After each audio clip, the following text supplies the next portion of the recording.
Bonjour, si vous regardez cette vidéo, vous êtes intéressé par mes cours de troisième et quatrième année au primaire. J'ai encore de la place, donc mon programme se déroule sur 37 semaines, de septembre, fin août, 29 août jusqu'au 9 juin, et puis 8 juin. En tout cas, la première semaine de juin. Et dans le fond, j'offre une évaluation continue. Donc, à Noël, au moment du bilan de mi-parcours, je remets le bilan, mais je vous remets aussi un rapport avec des A, B, C, D, pas pour noter, mais pour vous donner une indication du niveau de maîtrise de l'enfant par rapport à l'année dans laquelle il est inscrit. Et à la fin de l'année, vous avez le bilan de fin d'année que je vous remets. C'est sûr que vous devez compléter vos propres observations, mais pour chaque enfant, je prends le temps de le faire.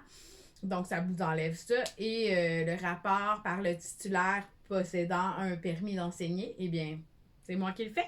Tout au long de l'année, je note. J'ai un système sur Google Drive où les enfants déposent à chaque semaine les devoirs que je demande. Pas tout, je veux pas des photos de toutes les pages du cahier, mais c'est ça. Dans le fond, c'est simple. J'ai une assistante qui m'aide à former les parents pour ça, puis s'assurer que tout le monde comprend bien mon système. Mais c'est ça. Dans le fond, à chaque semaine, il y a des petites situations d'écriture, des problèmes de mathématiques, en anglais, on travaille par la pièce de théâtre, on a des situations de discussion, des situations d'écriture, et puis tout ce que je demande de regarder, c'est clair, c'est dans un document sur mon Google Drive. Et, euh, et c'est ça. Là, en ce moment, j'ai des quatrièmes années avec une troisième année. Donc, je fais le programme de quatrième, mais ma petite cocotte de 3, je lui en demande moins. Elle fera pas ses examens du ministère à la fin de l'année. Et puis, elle y arrive. Elle y arrive. Par contre, si tout le monde fait le récit en 5 temps, ben moi, je suis contente qu'elle me fasse 3 paragraphes, début, milieu, fin. Parce que c'est ça, la troisième année. Mais c'est la même matière. Euh, et puis l'année prochaine, je verrai comment j'adapterai. Là. Il va falloir que j'observe le programme de cinquième année en comparaison avec la 4. Mais c'est aussi possible d'enseigner 4-5 en adaptant, en enlevant pour celui du niveau inférieur.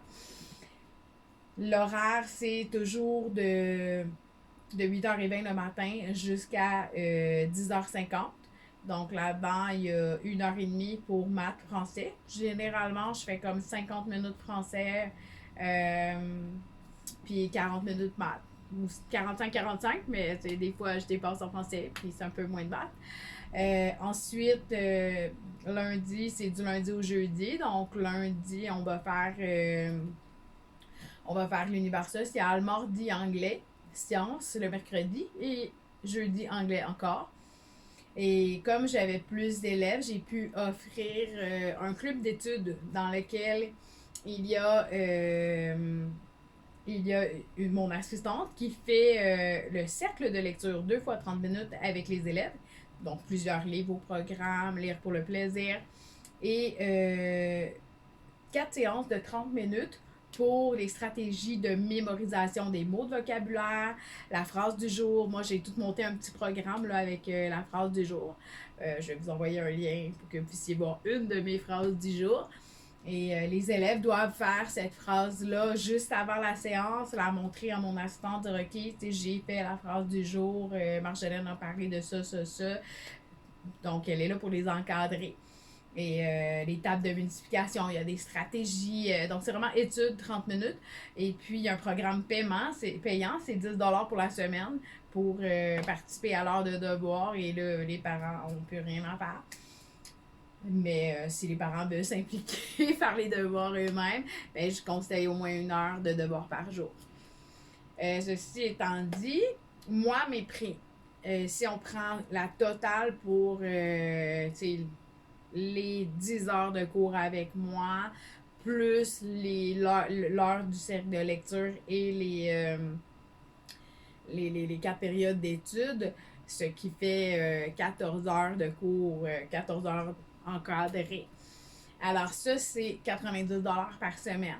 Maintenant, si vous désirez faire seulement le français, seulement l'univers social, seulement donc un cours par semaine, mais on y va à 11 de l'heure. Donc, si vous désirez juste faire l'étude des mots de vocabulaire, dépendamment de vos besoins, c'est possible d'assister à certains cours et de faire un prix en fonction de ça. Et je pense que j'ai pas mal tout touché. Et comment que je fonctionne pour la correction des textes à tous les vendredis avant 2 heures pour avoir déposé des devoirs sur mon Google Drive. Et je fais la correction. Mes cours sont enregistrés sur Google Meet si j'ai des absents. Si j'ai pas d'absents, je fais juste enregistrer mes explications pour les devoirs. Les élèves peuvent aller réécouter pour faire leurs devoirs en écoutant mes explications au ralenti. Mais à chaque vendredi, je fais une vidéo sur Google Meet dans lequel je corrige tout ce que l'enfant doit corriger. Donc, Joseph a son dossier. Là, je prends des noms fictifs pour ne pas donner le nom de mes élèves, mais Joseph qui a son petit dossier. Moi, j'ouvre le dossier de Joseph. Et Joseph a son dossier Google Meet et il y a chaque vendredi, il y a une séquence qui porte son nom. Et là, moi, j'enregistre le Meet Recording à son nom. Et à chaque semaine, il y a un petit enregistrement personnalisé qui dure environ 5 minutes. Dans lequel je dis, bon, ben là, voici, t'as oublié tes paragraphes. Ce que je peux pas nécessairement me permettre en groupe parce que ça prend trop de temps. Puis là, l'élève, il absorbe pas tout devant tout le monde. Mais je le fais en individuel, puis il me met sur pause. Il corrige ce qu'il a corrigé. Bon, mais là, tu vois, c'est un participe passé. J'envoie des petits exercices en lien avec ce qui doit être travaillé spécifique pour l'élève. C'est pas tous les élèves qui ont les mêmes choses à travailler en français. Donc, le CELUX plus une intervention orthopédagogique en vidéo pour l'enfant spécifiquement à chaque vendredi. Mais des fois, il y a des vendredis que ça saute parce qu'il n'y a pas toujours quelque chose de gros à corriger. Mais c'est pas mal ça. J'espère que ça répond à vos questions. Et vous pouvez me contacter si vous avez plus de questions. Et c'est sûr que plus tôt on embarque, plus c'est facile de moins l'écart est gros parce que mes élèves ne veulent pas, ils travaillent fort. Là. Donc, quand quelqu'un arrive dans le groupe, des fois, il y a un écart par rapport à ce qu'ils font à l'école. À l'école, ça travaille un peu moins fort qu'avec moi. Mais ils sont motivés. Ça va bien.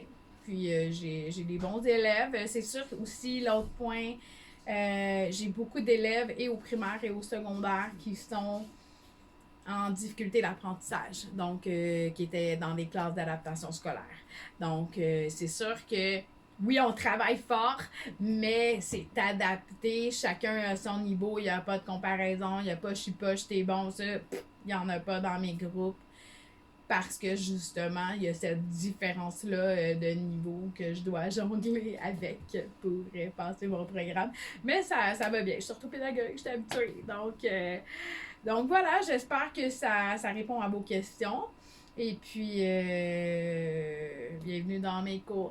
Puis secondaire, il me reste seulement 2 places. Puis après ça, mon groupe il est complet. Tu sais, je suis déjà rendue à 14, je m'étais fixé 15, mais là, je vais me rendre peut-être jusqu'à 16, 17. Là. Mais pour le primaire, j'ai encore de la place. Donc, il me reste, je pense que j'en ai 8, là. J'en ai 8, dont certains juste en maths, en français. Donc, il reste encore 8 places au primaire. Merci!